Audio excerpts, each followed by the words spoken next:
Saya gendong. Yang ditunjukkan itu kan cuma waalaikumsalamnya, tetapi tidak pernah yang belakangnya itu kan ditunjukkan isinya tidak semua. Dia ini pernah ada nada, nggak pernah dijawab sama nada. Jadi kalau semuanya dia tersinggung, apalagi dia mendapatkan pengakuan itu hanya melalui medsos, kan sudah wajar kalau dia juga menjawab cuma hanya sekedarnya saja. Karena apa? Permintaan maaf yang dilakukan oleh nada itu karena dia tidak melakukan face to face, ya, tidak ada penyesalan di situ, ya, tidak mengenai juga pada hatinya. Dia ini bingung mau menjawab apa lagi gitu loh. Itu makanya dalam jawaban dia yang agak panjang tadi, yang saya cerna tadi, saya itu takut harus berbuat gimana nanti. Jadi simpelnya itu takut nanti dia nggak diterima, ya. Takut sekarang ini karena memang pertemuan ini karena ada agenda, mungkin karena ada potensial loss yang sekarang ini menjadi aktual loss bernada, terjadi pemboikatan juga atau gimana. Karena kalau memang orientasinya pengakuan itu, untuk apa dia ketemu? Dia ketemu ini cuma pengen menggapai rasa kasih sayang kepada ibunya. Bang, kan Kaisa sama Dinda sama-sama di Jakarta, mungkin ada agenda waktu terdekat untuk bertemu kedua ini? Jangan tanya ke saya. Kalau Dinda memang mau, nanti saya fasilitasi, oke, ya toh. Saya nggak masalah. Tetapi kalau kita yang disuruh untuk berinisiasi untuk ketemu, ya datang ke Dinda. Saya kan sudah bilang di dalam konferensi pers yang sebelumnya, takutnya nanti kita nggak dibuka pintu lagi gitu loh. Betul. Coba nanti jenengan nanti yang bisa mencerna kira-kira rasanya gimana perasaannya. Kalau kita datang, kita sudah 2 hari berturut-turut tuh ya. Datang ke rumahnya Dinda itu dibuka pintu cuma 15 cm. Itu pun sama satpamnya yang kita sudah komunikasi dengan Dinda. Kita sudah di Jakarta. Nggak pernah disuruh masuk ruang tamunya. Disuruh kita datang ketiga lagi.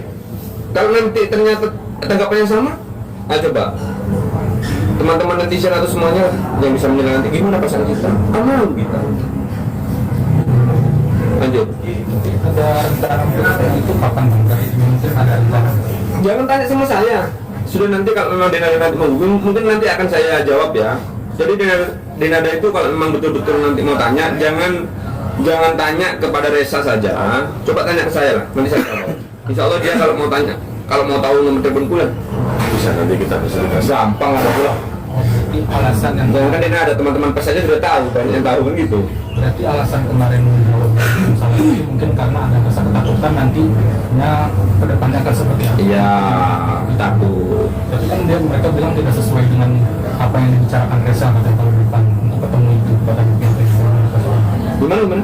tidak sesuai fakta kalau misalkan Reza ini pengen ketemu Dinda, padahal udah ngechat tapi belum direspon.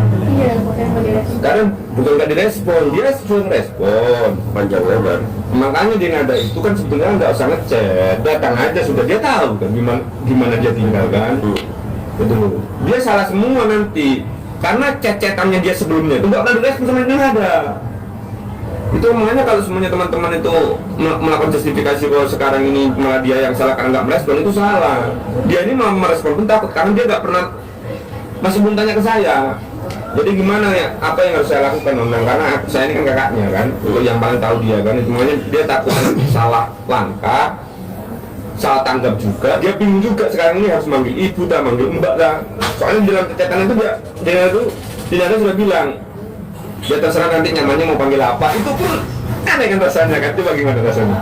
Nah coba. Sekarang mau panggil mbak boleh, panggil ibu boleh kan gitu kan. Sudahlah, jangan lewat cecetan, karena cecetan itu tidak bisa menunjukkan ya gimana rasanya perasaan ini bisa meluap gitu loh. Tapi insya Allah saya punya prediksi yang agak sedikit positif ya, karena saya selalu husnuzon sama yang di atas, sahab. Insya Allah ini nanti smooth lah nanti penyelesaiannya kalau memang Dinda itu betul-betul bisa mengesampingkan egonya yang pertama ya, bisa menunjukkan bahwa orientasi dia untuk melakukan pengakuan itu betul-betul dari hatinya itu. Bang, apa karena digugat 7M itu hasilnya ada perubahan atau gimana? Soal gugatan 7M itu kan sebetulnya kan hubungannya Dinda kan dengan penggugat 2 dan 3. Begini, orang berkali-kali tanya bahwa saya selalu memperjuangkan atau meminta nilai 7M itu. Padahal sudah saya jelaskan Kalau kita berbicara tentang gugatan 1365, itu ada onreh matahid, itu ada dua unsur. Yang pertama itu onreh matahid, sifat yang melanggar hukum. Yang kedua itu adalah unsur kerugian. Nah, andai kata pun kita meminta itu pun, undang-undang juga memberikan fasilitas soal itu kok. Kan begini kan, hubungan dinada dengan hubungan pihak kedua dan pihak ketiga, ya, penggugat 2 dan 3, ini kan hubungan perikatan. Ya, sebetulnya memang pernah ribet kok. Yang men-trigger saya mengajukan ini ketika orang tua saya datang ke Jakarta, nggak dibuka pintu, satu. Yang kedua, mama ini dilaporkan polisi dan didatangi 2 polisi berseragam di rumah karena adanya indikasi penggelapan mobil. Dan Reza juga dilaporkan di somasi sama ibunya. Kan lucu, itu yang men-trigger saya, sehingga saya kemudian akan mengajak dia untuk berhitung kembali. Ya sudahlah, kalau gitu. Karena apa? Kan begini logikanya. Kalau gugatan saya tidak dikabulkan sama pengadilan, berarti saya yang salah. Berarti dia nggak punya kewajiban untuk menafkahi Reza. Tapi kalau gugatan saya dikabulkan oleh pengadilan, berarti dia yang salah. Gitu loh.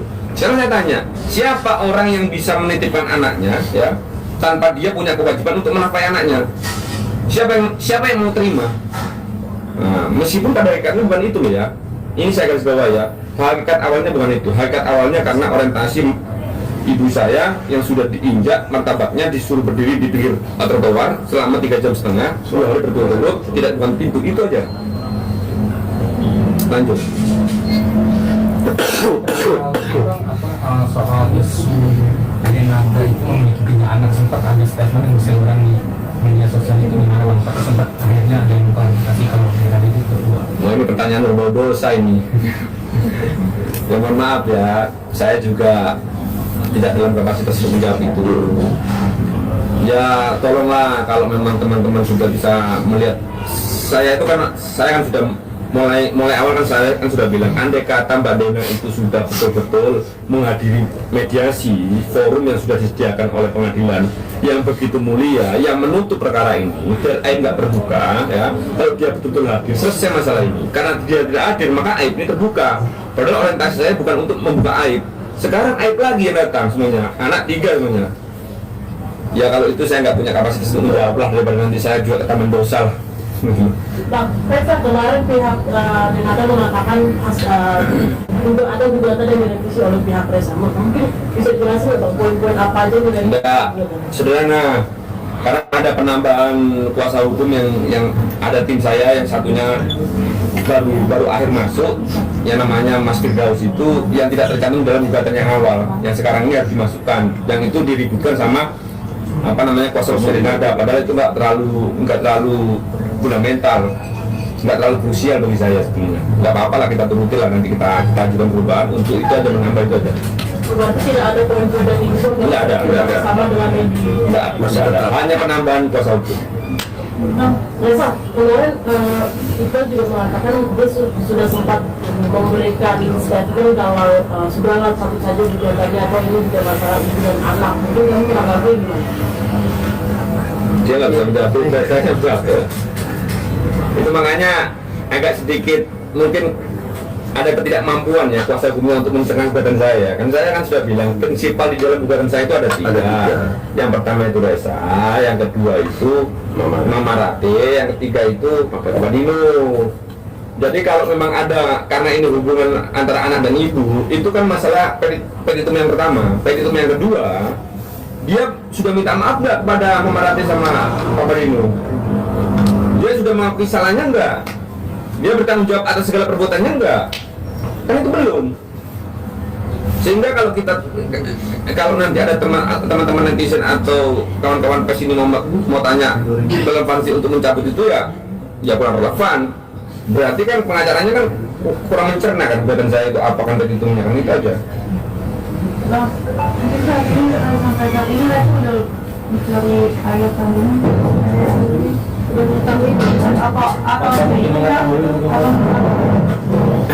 Saya tahu, tapi saya nggak ngasih tahu. Memang haknya dia.